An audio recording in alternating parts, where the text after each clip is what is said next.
simply, what's the economic value of a sports enterprise to a city?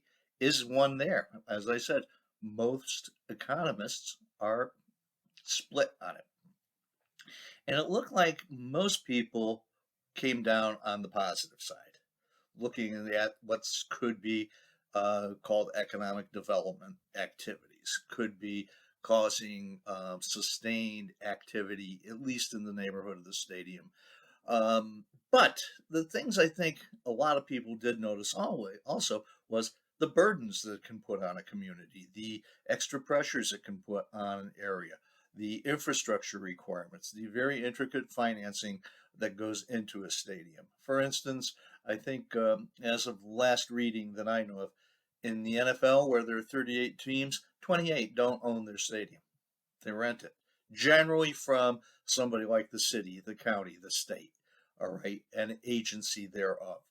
These are important considerations. And the thought I'd like to leave a lot of people with tonight is really kind of simply, when you're considering this question, I'd suggest you go back and look at what you wrote and what you talked about with your classmates and try to look at the issue backwards. Flip the question, all right? And I'll take as an example two different cities. First, the obvious one for many of us, New York. Well, New York's got a lot in its metropolitan area. Let's take the sports teams. Two baseball teams, right? Two hockey teams, two basketball teams, two football teams, right? At the Apex League level. And my question to you is, even with those six teams, if any one of them were to go away, would New York notice? Outside of the outraged sports fan, would the economy of New York skip a beat? And even if half of them left, would the economy of New York skip a beat? Would it make a bit of difference? I'm going to postulate that the answer is no, or at best it would be a blip.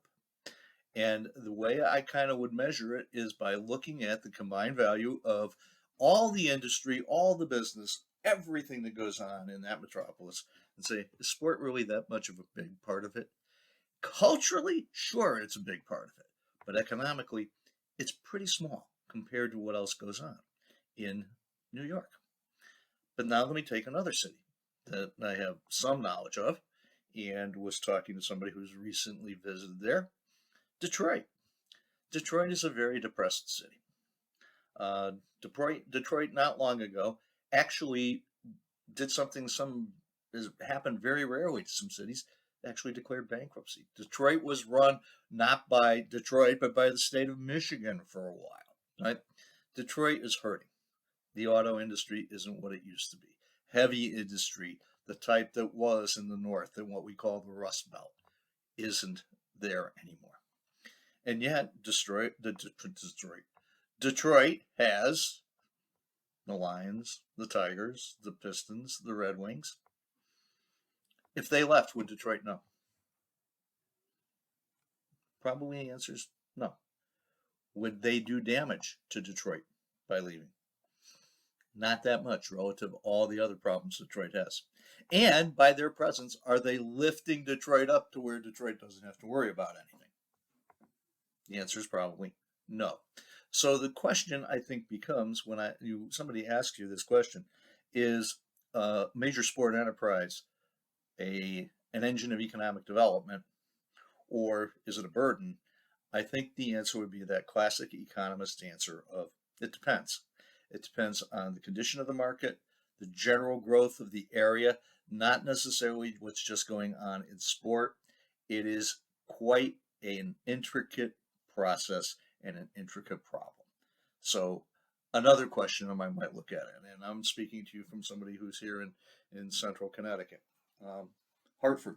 Hartford, Connecticut has a AA baseball team. It is the Hartford Yard Goats. They are the AA affiliate of the Colorado Rockies.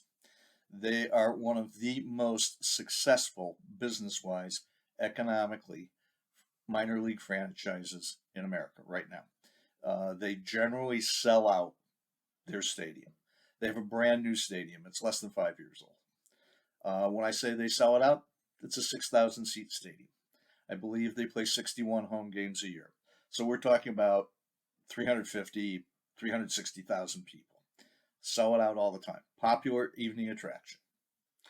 Um, City of Hartford also has in its environs, and it used to be called the Greater Hartford Open, in fact, but a major golf tournament, the Travelers Championship. Travelers Championship is played in the suburb of Cromwell at a tournament players course owned by the PGA. It is one of the best attended uh, tour events, and it happens on one weekend, 1 week in the summer. And that event draws almost as many people as the Hartford Yard Goats do, running from April to August. Which one do you think a city that's very depressed, uh, very hurting economically, even though it's the capital city of Connecticut, which event is better for the city of Hartford? Having that 1 week of just tremendous attendance, an influx of people, and an influx of national attention, or an entire summer of, at best, regional attention, and regional being defined as a very narrow thing in AA baseball. All right, which is better for them? Which does more economically for the city of Hartford? That Yard Goat Stadium is supposed to be an engine of economic development. But if you look at the jobs at that stadium, are there a couple hundred jobs? Sure, but what are they? Minimum wage, part-time employment. They are secondary jobs. They are not breadwinners, to use an old-fashioned term. They're not the things that people are going to make a career of. Minor league baseball players certainly aren't going to raise the economic level of a community. If you look at the contrast between a minor league contract and a major league contract, it's night and day. Okay, so what I'm saying to you is this is a case where that consultant answer, that economist answer of it depends, really comes into play. What's the size of the market? What's the other economic conditions that that market is going through? What are those conditions like? And then we can make a judgment based on that. So just wanted to deliver that message. Now, you're going to be moving into week 6. You're going to be moving into a discussion of college sports. What is the purpose of college sport?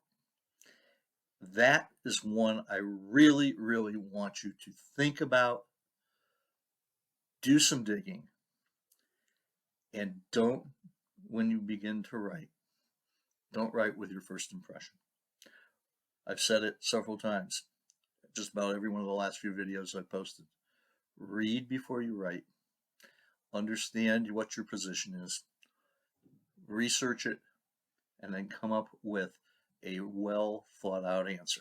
Because this is one area where I have found over the years so many misconceptions, it's almost head spinning. All right. So as we move into this discussion of what's the value of college sport, what's the purpose, keep an open mind and open a book. Okay. Please make sure you're watching these. This is where I get a lot of information out to you, and it makes it simpler for everyone to hear, just like we would do if we were in a classroom. Okay. Thanks, and have a wonderful last few hours of your weekend. Thank you.